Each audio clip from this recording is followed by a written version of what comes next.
Right, so in today's video, we're going to be breaking down the best shot in Hollywood, and that is the infamous push-in shot, also known as a dolly shot or a track-in. And this particular technique is done to absolute perfection by one particular director, and that is Christopher Nolan. We all know who Christopher Nolan is, some of the best films in the world. Interstellar, Inception, Dunkirk, you name it, mate. He is very, very well collected. And he uses this particular technique so incredibly well in his films. And you'll notice that all of his push-in shots throughout all of his different films have the exact same features. And I think there's a reason for that. So I'm going to be breaking this shot down, talk about each individual time he uses it, why it's so powerful for the scene, and also how you could potentially use it as a videographer or someone who just does lower level commercial stuff like me and maybe like you, because most of us ain't Hollywood level feature film directors like Christopher Nolan. So without further ado, let's break down and look into the infamous push-in shot. So first up, Oppenheimer. Now you'll notice that in Oppenheimer, there is a lot of shots where Christopher Nolan pushes in to Oppenheimer's face. And he actually does it quite a lot in this film. Obviously, it's quite a long film, but I think he might even overuse this particular shot in this film, because you only really want to use this particular push-in shot at really, really important parts of the film. And you'll notice that throughout Christopher Nolan's different films, he always uses this particular shot in a completely perfect format, pretty much all the way throughout. The character is centered in the frame. The character isn't saying anything, but their face is saying everything. Now, I think that this is such an interesting technique, because if these particular frames were just static frames shot on a tripod, there wouldn't be anywhere near as much tension, as much pressure. Every inch that we get closer and closer and closer to that subject builds pressure and it builds tension. And it also allows us to actually feel the emotions on that character's face rather than, just view the frame. We're actually drawing in as the audience, and we're being drawn into the drama that's going on inside that person's head. It feels like we're actually feeling their emotions that they're feeling. We're not observing these people anymore, we're actually feeling them. And also it builds up pressure. Now there's one particular shot in Dunkirk where we see the general kind of stood on the pier where he's got all of his men on there about to send them home, and this German plane comes flying down about to obliterate a lot of them basically. And he stood there looking up at this plane knowing that he and his entire team are about to get blown to pieces. And that push in on that frame creates so much intensity, it creates so much drama, and it's so intense. It's like we're building and building and building pressure. And obviously the music, the track in the background really adds to that, which Christopher Nolan is like an absolute god at, getting the right people on to do the soundtrack.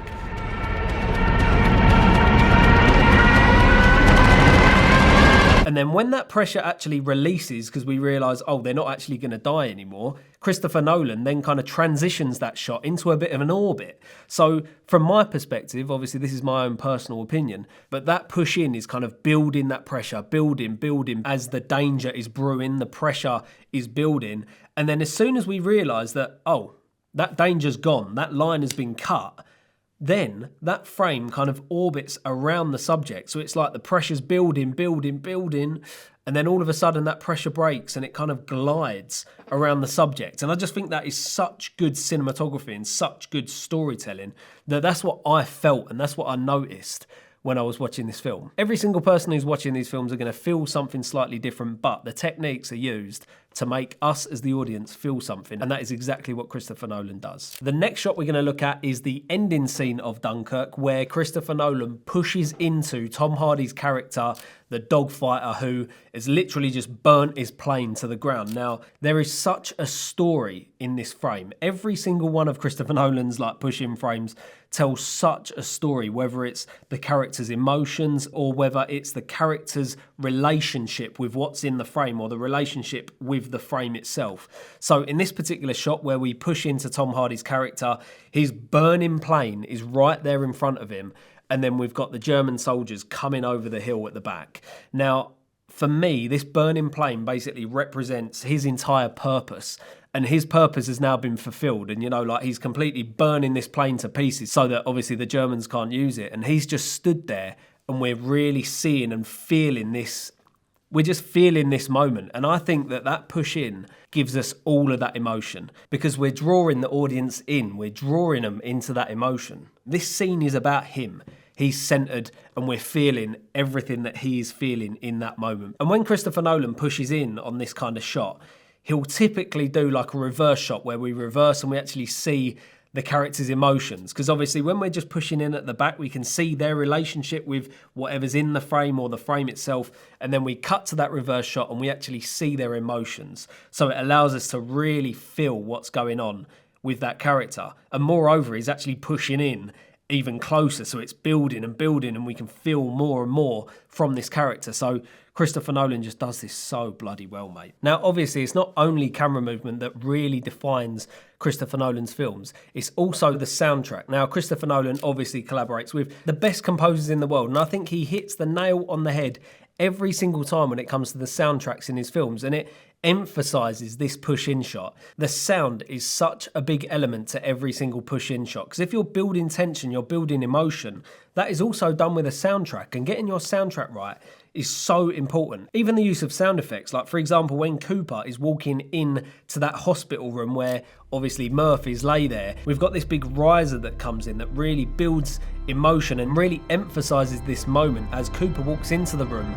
And as soon as that riser breaks, boom, we cut to his face, kind of cut that tension with a knife. So as filmmakers and creators, it's so important to have a massive library of incredible soundtracks and also a load of high quality sound effects. And that is where today's sponsor comes in, Artlist. Now, I've been using Artlist for years. It's the most incredible library of royalty-free stock assets like soundtracks, sound effects, incredible cinematic footage. They've also got plugins and templates, and they've recently just launched their AI voiceover generator. Hello, you lot. Sorry for the lack of uploads lately. Been busy on a few biggins, mate. Oh my God, that's actually mad. Now, this AI voiceover generator is incredible. You simply just type in what you want it to say, select the voice, and it generates that AI voiceover. It's an absolute game changer for the creative industry, and I really cannot recommend Artlist enough. And it will give me so many incredible tracks to really pull inspiration from and actually kind of build this push-in shot in my head before I even go on my set to shoot. So if you're looking for a royalty-free stock asset platform, definitely go and check out Artlist. I'll leave a link in the first line of my description. There's subscription plans for every type of creator, whether you're a solo creator or if you're a massive big enterprise. So definitely go and check out Artlist. Now, Christopher Nolan doesn't just push in on subjects, he also pushes in on objects of great importance. So, for example, in Oppenheimer, we get this completely centralized nuclear bomb, and it's just building intense, it's danger, like we're getting closer and closer. And he also does it on this green apple, which can represent whatever you want it to. But for me, it really represents that whole nuclear bomb. But one of my favorite shots of Christopher Nolan's is the ending scene of Inception, where he pushes into this frame. We've got Cobb on the right-hand side with his kids. They are the main focus of this frame at the start of the frame. But as we push in, we pan over to the left and we tilt down and we slowly frame centrally this spinning top, which represents so much about Inception. If you've seen Inception, you'll know what that spinning top represents. And the whole entire storyline of this film is kind of ending on the fate of this spinny top. So when he slowly glides over and we slowly centralize this object, as we push in, we're giving it so much importance and we slowly centralize this object as we push in towards it, that it gives that object so much importance in the frame because the entire scene is about that particular object. So let's head back over to Interstellar and go over my favourite frame on any film I've ever seen ever, and that is the push-in shot on Brand's face. Now, you'll notice that I've actually taken inspiration from this shot for one of my short films called Sky on Fire, where we simply just push into the subject's face. We've got blue hour going on in the background. It's almost a bit otherworldly. And all we're doing is seeing and witnessing and feeling the emotions on the character's face before we even know what they're looking at. And in this particular shot, Brand is obviously lifeless. Like, I would love to be a fly on the wall to really listen to what Christopher Nolan says to these characters when he says, right, can I have this emotion on your face? Because I can imagine when he's asking them to, you know, tilt your head, look completely lifeless, look dead almost into the camera. I really wonder what the actor's kind of interpretation of what Christopher Nolan is saying to them.